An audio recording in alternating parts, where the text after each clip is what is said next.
જેતપુરના Pithadiya toll પ્લાઝાએ સ્થાનિક ટોલમાં 10 રૂપિયાનો વધારો કરાતા સ્થાનિકોમાં જોવા મળી નારાજગી। પીઠડિયા ટોલ પ્લાઝાએ સ્થાનિક વાહનોના ₹10ના 20 રૂપિયા કર્યા છે, જેને લઈ જેતપુરની વિવિધ સંસ્થાઓએ નારાજગી વ્યક્ત કરી છે। Jetpur dying and printing association, chamber of commerce અને પીઠડિયા ગ્રામ પંચાયતે આ ભાવ વધારો પરત ખેંચવાની માંગ સાથે આવેદનપત્ર પાઠવ્યું। જેતપુરથી રાજકોટ 6 લેનની કામગીરીને લીધે વાહન ચાલકોને ભારે હાલાકી પડી રહી છે, ત્યારે જો ટોલ ટેક્સનો વધારો પરત નહીં ખેંચાય તો ઉગ્ર આંદોલન કરવાની પણ ચીમકી ઉચ્ચારી છે। જે 5 રૂપિયાની એન્ટ્રી બાદ અધરોઅધર રાતોરાત કોઈને ખબર કર્યા વગર એને 10 રૂપિયા કર્યા।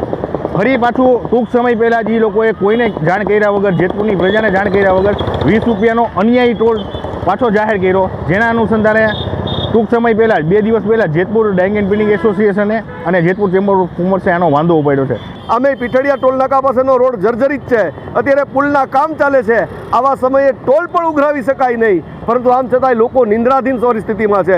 જેતપુર શહેર અને તાલુકાના તમામ લોકો સૂઈ ગયા છે, આંધળો ભરોસો રાખીને સૂતા છે। હવે જાગે ત્યારે સાચું। એણે કીધું 2 દિવસમાં તમારું સોલ્યુશન થઈ જશે, અમે ઉપર રજૂઆત કરીએ છીએ।